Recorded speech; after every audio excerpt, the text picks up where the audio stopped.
All right, welcome into another episode of the Butt and Breneman Show. The playoffs are finally here starting this Friday. Indiana, Notre Dame, the battle for Indiana. Of course, Penn State hosts SMU, and the Tennessee Volunteers travel up to Columbus to take on the Ohio State Buckeyes. A full preview of those three matchups.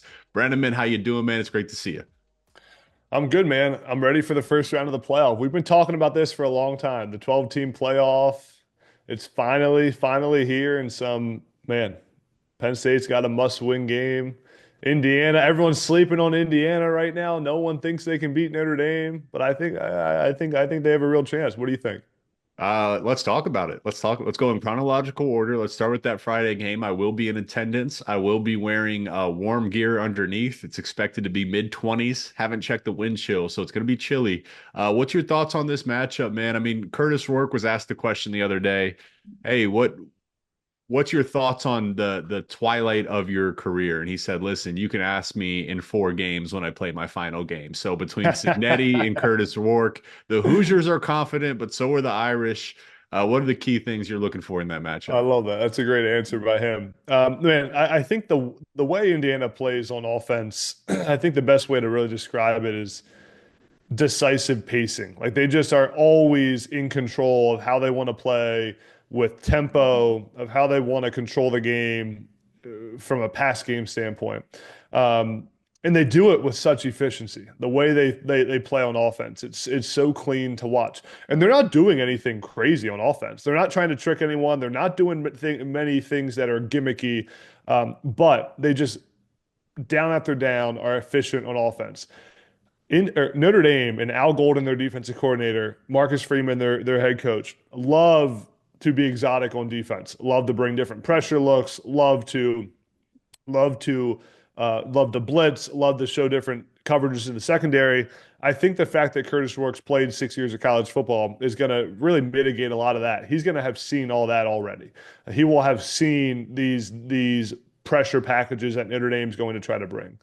But Jake, my struggle is just Notre Dame's offensive and defensive line, their front. How does Indiana match up with them? I know everyone talks about Indiana's run defense, but Indiana sold out against Ohio State to stop their run game. But what happened is they played pretty well in the run part of the game. But Will Howard went 22 and 26 and played well throwing the football. So does Indiana have the pieces in the trenches and then on the back end on defense to stop this Notre Dame offense? So I've been back and forth on it for a while. I think Notre Dame wins this game, but I do think Curtis Rourke plays well. I think it's a close game that comes down to the end of the fourth quarter. I'm sending this to Signetti. Can we clip this and send this to Signetti? Can we add some motivation to the hoop? No, I'm just kidding. I wouldn't do you like that. I think you're spot on with your analysis. And I think one thing that and Signetti said this, I've been listening to his pressers, but just like, hey, what's the value in playing Ohio State on the road? Like, can you learn from that? And the one thing he said, which I think is very real, is like the noise of being in Columbus caught them off guard, frankly. And I Yeah. get it. That's a real thing. And as you're talking about the exotic looks and exotic pressures that Notre Dame likes to bring, well, the antidote to that is having quality communication. The problem with quality Yeah. communication is if the crowd noise is loud, it really hurts your ability to do that. Well, Indiana said this entire prep, they've had the crowd noise, on 10 max volume throughout practice. I don't believe it's going to catch them off guard. Signetti seems confident, so why wouldn't I be confident, man? I got no reason to not be confident. So I think how can they handle the environment in both ways, and can their trenches play? I think you're Yeah. spot on. We'll decide the outcome. I want to talk about your alma mater, but I want to spin it. Oh, you're not getting out of this without a score prediction. What do you mean? Oh, okay. I'll go. Wait, are you not ready? You're going to be there? Are you allowed to pick this game? Oh yeah, I'm not allowed to pick this game. Exactly. Thank you. You gave me an out. Okay. You gave me an out. All You right. gave me an out. All I'm not right. allowed to pick this game. Yeah, I Exactly. was What just what do you thinking, wait, got? you're working the game, Yeah. Yeah. right? That's why I was Uh, trying to get out of it. All right. So, but yeah. you can pick it. No, I got Notre Dame 27, Indiana 23. Okay. All right. Well, Don't now, send that look, to Signetti. yeah. Now I can pick your alma mater's game, Yeah. Penn State hosting SMU. I want to, rather than just ask you how I always ask you, I want to talk about legacies. Uh, Mm. James Franklin, legacy. Then you have Drew Aller announced he's coming back. next year now. So I think it's an interesting question when you ask about legacies. How much this playoff run starting with SMU does that play a factor? Man, it's a funny question. I think did you mention it last week, Jake? We were talking about James Franklin, how young he is. Was that Yeah, you? he's in like Yeah, mid 50s, right? exactly. Yeah, yeah. Yeah. So you've kind of changed my perspective on this a little bit, to be Yeah. honest with you. Ever since you said that, it was a great point by you. Jerry Uh, DiNardo said it. I Jared can't Denard, take that's right. I Yeah. stole it directly from Jerry. So Jerry, if you're somehow watching on YouTube, thank you. This was not me. It was Jerry No DiNardo. doubt. Jake Yes. stole your take. So I listen, you can't deny that this is a huge, huge playoff for James Franklin's legacy. It is the first 12-team playoff. Penn State finally is in a great spot in the playoff and also got the easiest path to the semifinals of any team in the playoff. All meanwhile, the notion and quite frankly, the data tells us that Penn State has struggled to win their biggest games. All those add together to make this massive for Penn State and James Franklin. Like you have to beat SMU, and then you're going to have to beat Boise State in the first two rounds, and then you're in the semifinals.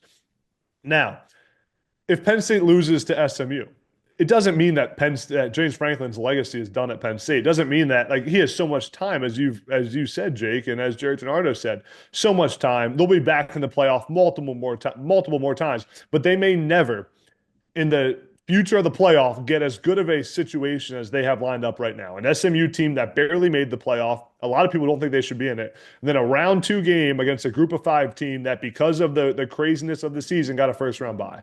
I mean, opportunity is there. And in coaching, you're judged on getting your guys to play up to their talent level in the biggest games and the biggest opportunities. So this is a huge game for Penn State's legacy. Penn State has to win this game. I don't see any way they don't. I think Penn State's run game will overpower SMU's defense. I think their physicality, add in the home field advantage at Beaver Stadium, add in the cold. There's already snow on the ground in Happy Valley. I think this is a Penn State win. I don't think it's a blowout. I think Penn State wins this game and wins it pretty handily. But it's a must win for James Franklin without it really being a must win for his legacy, if that makes sense. Well, a loss would be really bad because of Yeah. because of how how much they're favored by and the expectations and the relative ease. I don't want to disrespect SMU or Boise State, relative ease of their path to the semifinals. Kind of got to get there. Kind of got to get there. Yeah. Both can be true. I know you've explored this game from a ton of different ways. So, like, what should Nittany Lions fans, maybe look out for from SMU potentially? Is there anything you're concerned about? Anything you feel SMU does well? Man, two things. One is Penn State losing Bo Pabula before this game, I do think makes an impact. Bo Pabula, Yeah. Penn State's backup quarterback, who has not just been a backup quarterback, he is used in the game plan, plays like 20 some snaps a game. I mean, you called a couple of their games. Bo was in there a decent amount in those games. Yes. So losing him, you're not just losing your backup. It's really two things. You're losing a gadget player on offense. That's a weapon for you that's used. And Bo being in there helps out Tyler Warren, helps out Drew Aller, puts some pressure on the defense. Then you add in that in the college football playoff, in your most physical stretch of games, gotta have it, gotta win situations, you now lose your backup. And you don't have Drew Aller comes out for a series because his ankle gets rolled up on, knock on wood, if that were to happen. Now you have Ethan Grunkmeyer in there, a guy who hasn't played college football. And you don't have Hey, Bo Pabula. listen, Ethan's built for it, baby. I went to breakfast with him when I was a Denver Bronco. I know him and his mom. His mom, a great basketball player Really? at Ohio State. So he's got competitiveness He's in ready? his blood. Ethan's ready, baby. So I know. Shout out to Ethan. Shout out to Ethan. I believe in you. But I also acknowledge what you're saying, Bren. Yeah. Losing Bo's a big loss. So I cut you off there, no, but I want to give a shout out to my guy. Yeah, no, I love it. Well, I mean, I have heard great things about Ethan as well, but the reality is he hasn't played big time college football, so I think that plays a factor. From a kind of a scheme standpoint, I was looking at some of SMU, what they do on defense. Man, they are aggressive up front on defense. They run up field. They're just an aggressive team, right? They're Like that's aggressive what makes all them around. dangerous. Their linebackers fly around. Their defensive linemen sprint up field. I mean, there's not a whole lot of lane integrity from their defensive line, but they are making plays in the backfield. Penn State, as you know, Jake loves to run those counter plays, pulling the guard. They love the guard tackle counter. They love the counter with the tight end pulling around Tyler Warren. It'll be interesting to see how Penn State's counter plays kind of balance out SMU's aggression on defense. As you know, if you're running counter and the defense is running upfield, man, there's some plays there to be made because the defense almost runs themselves out of the play at times. And you can kick out the D end, then you get your second pull right on the backer, and it's out the gate when your D line's upfield. So does that force SMU to kind of slow down a little bit from an aggression standpoint on defense? But also, listen, if Penn State can't block the aggressive defensive lineman, then they can cause havoc in the backfield. So I think that game of cat and mouse, Penn State's offensive run schemes versus the aggressive D line of SMU is going to be fun to watch. Man, SMU's like a boxer that just like continues to press forward. Yeah, And if you don't have a game plan for that, like you'll exhaust yourself and you'll get knocked out. But if a boxer is going to continually press forward, if you expect that and have a great counter punch, you can really put that to sleep quickly. I love what yeah, you mentioned about Bo Prabula because I don't even think it's just Bo Prabula. The fact that they had Bo Prabula meant yeah, they were more willing and comfortable having Drew Aller himself run, yeah, because you knew you had a backup with experience. Drew Aller's legs have been a huge piece of this offense, and you feel a lot more comfortable doing that when you have a backup. So, how does that affect them? yeah. Really, really interesting. Pivot to last game, Ohio State, Tennessee. Again, I want to try to put a fresh frame on this and ask you about the mentality of the Buckeyes. A lot has been made coming out of that upset loss to the Michigan Wolverines. Yeah. Still, from a talent standpoint, every reason everyone loved the Buckeyes. Some O-line injuries aside, still an unbelievably talented roster. But the mindset of Ohio State, is it real that they have to overcome that upset, or do you think this is a whole different game plan saying, guys, this is about us? How would you handle the mindset approach? Yeah, I mean that's the $1 million question. I think I would defer. I would go to this is about us. Ohio State has the best, one of the top two rosters in college football. Like Ohio State will have Period. matchups all over this game, all over this field. I mean, receiver standpoint, defensive line, every area you look, maybe except for offensive line, Ohio State will have the matchup advantage.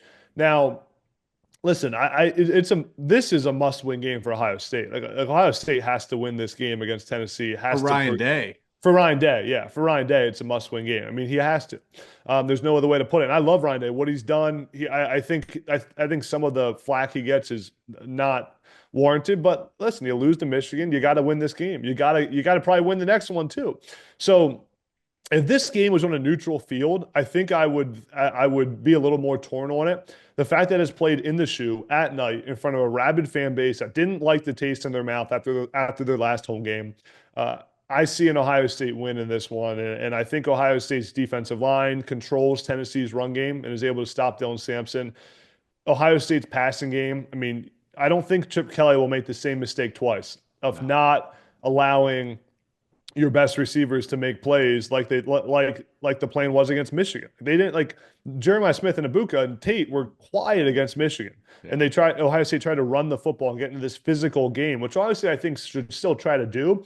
But Jeremiah Smith, Ibuka, and Cardinal Tate have to have huge days against the Tennessee secondary that's been up and down all season long. And then can Will Howard get time? I think the answer is yes. And the fact that those O-line struggles and the issues for Ohio State's O-line happened when it did actually is a good thing that gives Ohio State time to figure out how to mesh this offensive line together now in the playoffs. So because of that, I think Ohio State wins this, 28-21 in that range.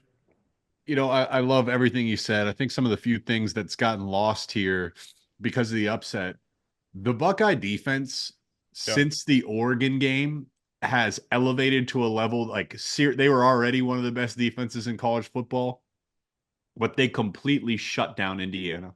They Yeah. completely shut down. I mean, Michigan won the game, but they weren't moving the ball. They were Yeah. not moving the ball. That's one of the best defenses, period, in college football. And they got dudes at all three levels, and they got versatility. They're going to be really tough to beat. And Tennessee, even with Josh Heupel, is probably known as more of a passer. They got that power running game. They rely on the running game, and the strength of that Buckeye defense is their run defense, the D line, the linebackers, and the safeties flying downhill. So Jeremiah Smith has to have 7 or 8 catches on double-digit targets, period, going forward the rest of the way. So I'm with you. I like the score prediction too. I think the Buckeyes win this one. 28-21 is good. I might go 30-24 or 30-21. And then we get an Ohio State Oregon rematch, man, in the Rose Bowl. I mean, you can't draw it up any better than that. Man, you're getting me fired up. Come on, Buckeyes. Pull this one off. Even the Wolverines rooting to see that rematch. Come on, baby. Yeah. Pull it off. Pull it off. I'd love to see it. The stakes are high, man, as they always are in the playoffs. A lot riding on it. Signetti, James Franklin, Ryan Day. Totally a bunch of narratives. Bundle up. Home playoff games, one of the best parts of the new 12-team model. I can't wait. Adam, it's great to see you, man. Have a Merry Christmas and a Happy Holidays to you and to our viewers, and we will see you guys on the other side of the holiday break.